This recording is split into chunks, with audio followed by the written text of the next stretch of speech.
What's up, guys? This is Marcia here. Tiffany. Brianna. With another episode of the LadyStrong FITcast. And today we got a new episode for you called Coach's Corner. The big question is this. How were two women who didn't cheat and purchase a gym franchise model, how were they able to spread their mission and purpose by empowering and transforming hundreds of women's lives through fitness, nutrition, mindset, and accountability with a micro gym business model of women only? That is the question, and this podcast will give you the answer. We are LadyStrong Fitness. Hey guys, Marcia here, back at ya. Today we are gonna talk shop. We're gonna take one exercise and we're gonna geek out on it. So ladies, what exercise in particular did we decide to geek out on? Planks. So This is a great opportunity. We're gonna show you the best way to perform this exercise to make it more efficient and effective. Maybe some of the common faults as well that we see within the plank. So let's just go ahead. You're essentially just gonna be a fly on the wall. So if you are catching this episode on the audiobook version, I would highly recommend that you check this out on our YouTube page. So we have Tiffany here who's gonna start out with the plank. So go ahead, Tiff, if you wanna start out just in a regular plank. And make sure it's sideways so that we can all see. Perfect. So Tiffany's in the hand plank. Go ahead. You want to start, Brianna? So the first thing we're going to talk about is, first of all, what a proper plank is going to look like. So Tiffany's actually performing it right now. Her hands are stacked right under her shoulders. Her hips are nice and straight. So what you want to look for is from her neck all the way down to her heels is a straight line, okay? What you don't want to see is your hips dip or hike all the way up. And we see this a lot, ladies, with your hips dipped here. Okay, so what you want to do, again, from your head all the way down to your heels, nice straight line, okay? Because when you dip your hips or your hips are up, that can cause a lot of lower back pain, which we do not want, okay? Another thing we see here is your hands are in front of your shoulders, okay? Think about this, how much pressure is on your shoulders. Okay, it even hurts when you're doing this, right, Tiffany? Yes, it's kind of uncomfortable here. Yes, so the best way to keep it is right under your shoulders and keep those arms nice and wide. Cool. Okay? Can I answer that quickly? Yeah. Okay, cool. So like Coach B said, she has a nice flat back tabletop position. What's also you want to be mindful of is that you want to activate, you always hear the coaches, you might hear them say, activate your core. So a good indicator to do that, I want you to envision your navel tucked into your spine. Okay, and then Tiffany's glutes should be fired up and they should be squeezed. So you're pinching your butt cheeks and envision there's like a $100 bill sitting there. You don't want that $100 bill to drop. So that's good indicators of how to engage your core and activating those glutes alongside envisioning your navel tucked into your spine. Ooh, can you talk to them about my heels and what my feet should be doing? Yeah, go ahead. So with your heels, ladies, they should be straight, up and down here on the balls of your feet, going all the way up to the ceiling, okay? You don't want them flex backwards or forwards because then that will compensate other muscles that you do not want activated. And that can cause actually tightness in your calves as well, which you'll feel in all the other exercises you have during the week here, okay? Let's talk about, we never hit a modification for that as well. So there are modifications to a plank. You can drop down to your knees, okay?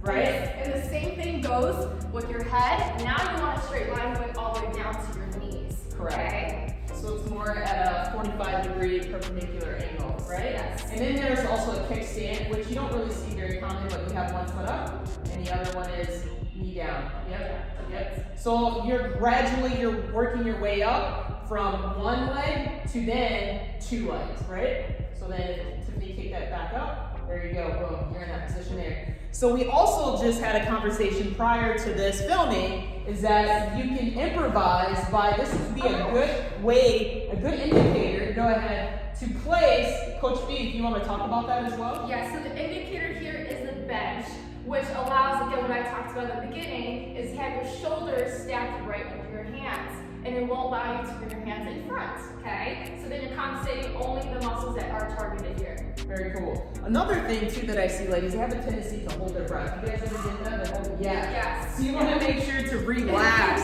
I know it may not seem like you're at an oasis, but think of something very calm and soothing as opposed to something very strenuous. So you're only creating more work for yourself when you're holding your breath. Tiffany, do you want to add anything? How about what to do with my wrists hurt? Yeah, that's a really good one. So what would be your recommendation for that? So if your wrists are hurting in that flexion, you can use dumbbells underneath your hands. Okay, I'll show that right now. So you can use some dumbbells in your hands, having your hands on the back end, on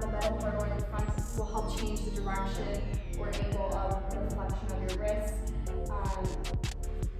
You can also do a fingertip, which is a little bit more difficult if you don't have a lot of strength. Yep. Or I've also seen people go under their knuckles, or even forearms. Forearms can always go. Forearms as well, or you can also do it on the And bench. she's still nice and in line here. You can also take it elevated, which relieves some pressure That's too. true. So you can go right here. Again, just making sure your hips are not dipped or height. You just want them in a straight line. Okay? Cool. You want to talk about how to increase the range of motion in the wrist so it's not so stiff, what they can do outside of class to help with the soreness or... Well, we have our towel bringers. We use cha-cha. That helps. You can do fingers back, fingers forward. We've done it in class before. Wrist The flexion. wrist flexions where you're here, forward, backward. And the biggest thing I want to add in here is to not just hold it for 10 seconds, hold it for at least 30 to 40 seconds so you Agreed. actually feel that stretch happening in your wrist. Yeah. Okay? Before we let them go, I want to talk about some of the benefits. What does holding a plank improve on, or what is it the main objective or purpose of doing a plank? Balance, strength, building that Core core strength. strength. Core strength. A strong core helps support your back, less prone to back injury you'll be. Overall, this is going to help with pull-ups, push-ups, planks, Yeah. Squats. Squats, yeah. everything. Yeah, people don't see it's It's really a a total base body for workout. everything. It works every muscle group, literally. Shoulders, chest, For sure. quads, everything, you name it. Cool. So the biggest thing we probably want you to take out of this podcast here is to focus on your form.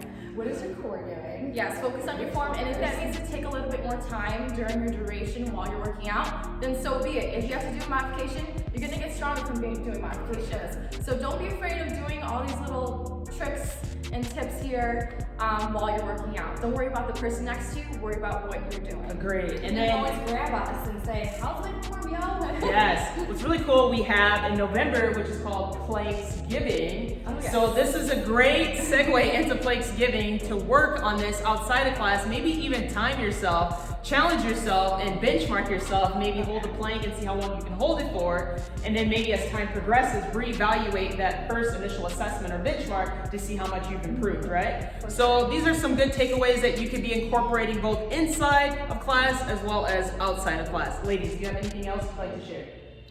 I would say Plank just on. plank on Plank and focus on your form, ladies, not even the planks, but you're gonna see as we keep doing our coach's corner, you're gonna see a lot of different exercises we're gonna focus on. Very cool. Thank you so much, guys, for tuning in another episode of the LadyStrong FITcast. With that being said, have an amazing day, and we'll catch you in the next episode. Bye, guys. Have a good one. Joining us today. If you like this episode, subscribe to our YouTube channel or find our podcast on iTunes, Google Play, Spotify, or whatever your favorite place is to listen to podcasts. And if you really liked this episode, please leave a review for us on iTunes. Thanks, and we'll see you next week.